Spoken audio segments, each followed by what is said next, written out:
Hello and welcome to Off My Shelves, and in this episode we're going to be looking at Wonder Woman Dead Earth by Daniel Warren Johnson, and we will get underway.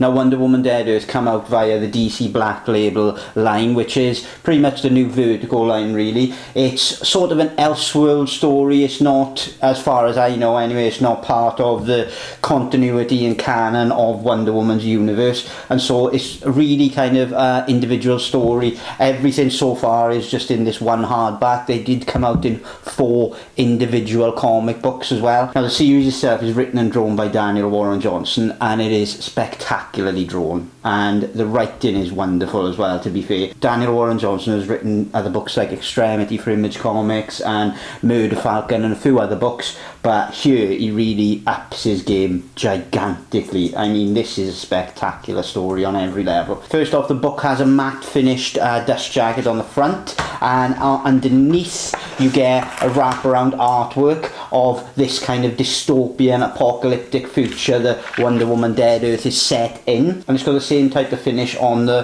hardback as Batman Damned by Brian Azzarello. And what I mean by that is it's almost like a kind of paper finish, really. It's not glossy in any way, it's quite a matte finished board, but really good quality. And the binding, obviously being such a small book, is glued binding, but it doesn't really affect it. It's really good quality binding anyway in general, really. And yeah, it's a very well put together book in every way. The format as well is this magazine format, which I think DC Black Label has been championing with Batman Damned and with Wonder Woman Dead Earth and a few others, and the Joker series by Jeff Lemire. They're all in this magazine format, which is wider, and for me it really just adds something totally different. I wish all comic books would come in this kind of magazine size format, really. It would do collectors' heads in, fitting in boxes, I know, but for me, I really love this format. So to the story itself, the story basically starts off with quite a quick, concise and shortened flashback to Wonder Woman's origins, being made of clay and all that with her mother on Paradise Island. It gets quickly into this dystopian world. Something has gone wrong and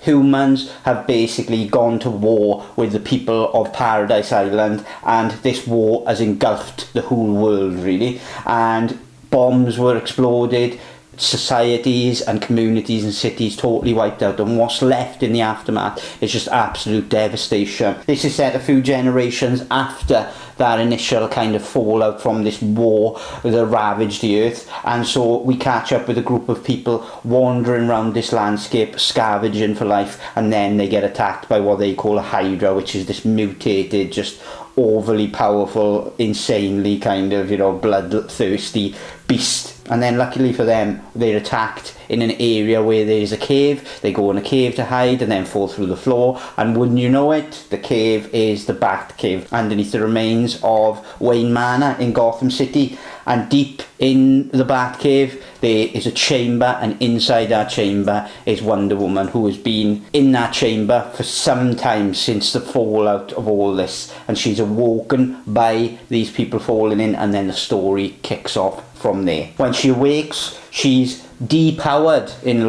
many ways, which is a really good thing for the story, because it puts Wonder Woman almost at a quick disadvantage, because her memory is faltering. She doesn't quite know what's happened and why she's there. Her powers are not what they were, because as you find out later on in the story, there's a really good reason why she's almost expended a lot of her power. So she can't fly, she hasn't got her lasso of truth, so she's back to basics. She's still got her strength, and she's still got her determination, she's still got everything else that you would associate with Wonder Woman. And she even finds a dead Batman and takes his utility belt, so she's got a lot of Batman's tricks around her. And the story is just wonderful, really. It really goes by at a very quick pace. So by the end of chapter 1 in the 4 chapters, really, so chapter 1 or issue 1 of the original mini-series that came out, Wonder Woman is almost kind of taken over this community of humans that she comes across, and she is trying to take them to what she believes to be a sanctuary, to Paradise Island. The story really goes at quite a breakneck pace. It's a really quick and easy read. The artwork is absolutely phenomenal on every level. I mean,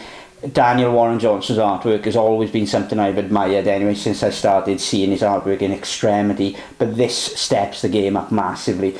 I mean, some people have commented on not liking the artwork, but for me this style of art is perfect. It reminds me of artists like Paul Pope and even Mike Mignola to a certain degree, and this very damaged world that he creates, because you can get distracted by how good the art is and how good the world that he's painted is and how epic the scope of the story is, and almost kind of forget that he wrote it as well, and he kind of came up with this story out of his own head, because it's a wonderful story. It really is one of the best reasons to read and pick up these Elseworld stories, because these stories that are outside the main kind of continuity often do the most interesting and wonderful things with the characters, and Wonder Woman Dead Earth is a clear example of that. He's taken Wonder Woman, he's taken away all her companions, he's taken away the Justice League, he's taken away her family, he's taken away a lot of her powers, and he's put her in this dystopian future where humans are turning on humans, where there's savage beasts ravaging the land, and seeing what she does, how she changes,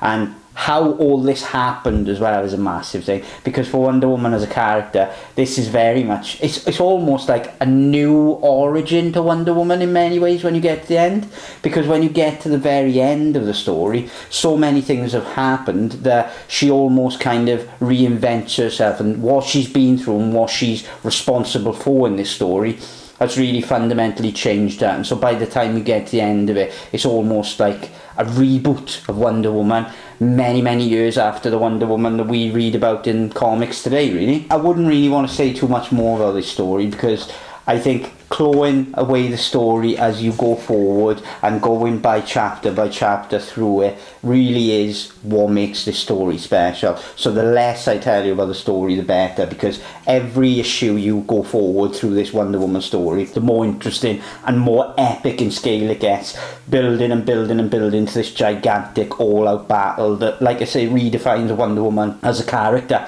And I would be quite happy as if this Wonder Woman was the permanent Wonder Woman that we are now following in this timeline, because she's just much more interesting in many ways. I think a lot of the time I do find myself kind of gravitating towards the more alternative and different stories of these characters. I think that's another reason why I love Brian Azzarello's take on Wonder Woman, because again, it was taking what's familiar but changing it fundamentally and doing different things with it.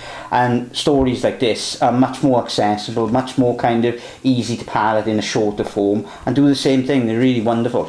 At the back you get a short cover gallery, and then you get some sketches. There's not much in the way of extras, but what is there is appreciated, and there's no text, it's just all looking at the lovely wonderful sketches. Mike Spicer does the colours on the books as well, and the colour in this book is one of the saving graces as well. It's got this almost muted neon palette to it, which is really, again, the colour is quite unique to his work and quite unique to Mike Spicer. And if you want to find out more about Mike Spicer and his work and his process, you can go on Scott's Shelf, which did a live chat with Mike Spicer on their YouTube channel not so long ago, so I'll put the link in the description below. But that's a great channel, another fellow Welshman actually, so definitely support that channel.